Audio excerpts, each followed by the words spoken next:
Inside our bodies are chemicals that are trying to get us to do things that are in the best interest of us. They are endorphins, dopamine, serotonin, and oxytocin. Endorphins. Endorphins are designed to do one thing and one thing only: mask physical pain. If you're a runner, if you've heard of a runner's high, what's happening is when that runner's out there pushing their bodies harder than they've ever pushed before, they feel good. And then an hour later, they're in pain for damage they caused their muscles an hour before. Endorphins. They're designed to mask physical pain. Dopamine. Dopamine is the feeling you accomplish something you set out to accomplish. The whole purpose of dopamine is to make sure that we get stuff done.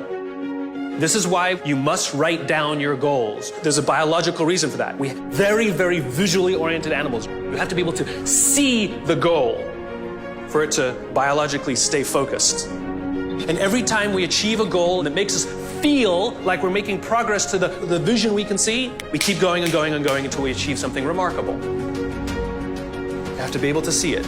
Dopamine. Dopamine comes with a warning. Dopamine is highly, highly, highly addictive. Here are some other things that release dopamine: alcohol, nicotine, gambling, your cell phone. We can also get addicted to performance in our companies when all they do is give us numbers to hit, numbers to hit, numbers to hit, and a bonus you get, and a bonus you get, and a bonus you get. All they're doing is feeding us with dopamine, and we can't help ourselves. All we do is want more, more, more. One of the things we know about dopamine addicts is they will do anything to get another hit, sometimes at the sacrifice of their own resources and their relationships. Dopamine is dangerous if it is unbalanced. Serotonin is responsible for feelings of pride and status. This is why public recognition is very important. We are social animals, and we need the recognition of others. This is why we have commencement for graduation. You could get an email that says, "Congratulations, you fulfilled all the requirements for graduation. Enclosed, please print out the PDF of your diploma." Wouldn't feel so good, right? So instead, we have a big ceremony to recognize the accomplishment. And in the audience, we put our family and our friends and our teachers, all of those in our tribe who've supported us and watched our backs as we've made it through. And then we show up on that day and we go up on that stage and we take our diploma. It feels great. We feel our status rise. We feel our pride go up. And here's the best part about serotonin. At the exact moment that you took your diploma and you felt that surge of serotonin go through your body, your parents sitting in the audience also got a surge of serotonin and also felt an intense pride watching you graduate. And this is what serotonin is trying to do. It is trying to reinforce the relationship between parent and child, coach and player, the caregiver and the one who is grateful for the support they are given. The problem is you can trick serotonin. We live in a materialist society, so we judge status very often in our country based on how much money you make. So any conspicuous display of wealth raises your status. This is why they put the logos on the outside. No good on the inside, nobody can see them.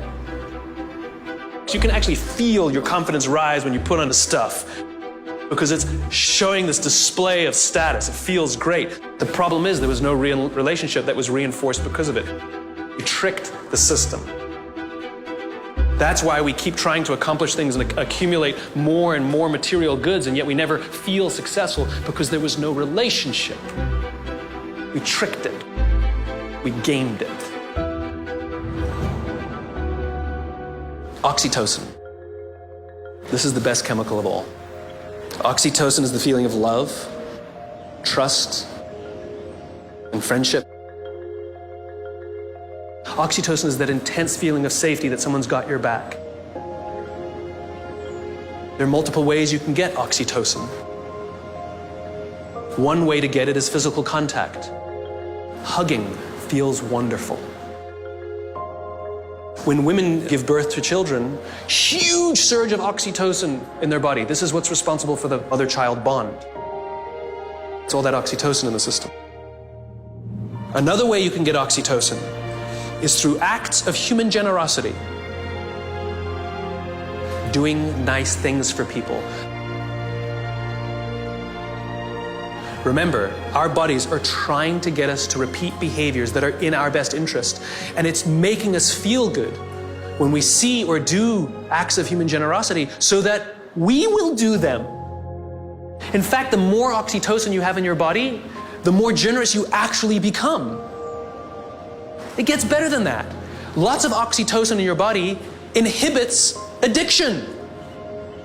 It boosts your immune system. It makes you healthier. That's why happy people live longer. It's why couples live longer. It increases our ability to solve problems. It increases our creativity. It's really good for us, and it's not addictive. It just feels great.